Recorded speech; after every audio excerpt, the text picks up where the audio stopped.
So probability theory is the mathematical approach to randomness and uncertainty, and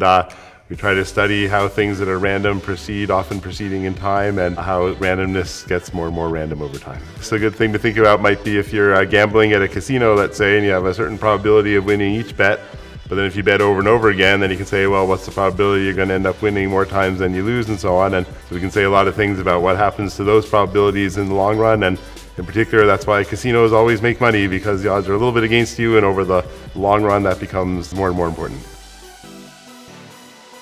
The main thing that I study is what are called Monte Carlo computer algorithms, and those are computer algorithms which use randomness as an essential step. It's a little bit like when you take a public opinion poll and you can't ask everybody a question, so you choose a random sample and phone a random sample of people. Computers do things like that, but on a more complicated scale, but they involve actual randomness as the computer program runs to try to learn things. It turns out there's lots of things that we want to compute, but they're too hard to compute exactly. Just like you can't phone everybody in the country to ask them what their opinion is, you can't run computers long enough and fast enough and strong enough to be able to compute all the complicated statistical models that come up in everything from like medical studies and the finance world and populations and all sorts of things. So we say, well, maybe we can use randomness to estimate these quantities, and it turns out to be a very important thing, these Monte Carlo algorithms.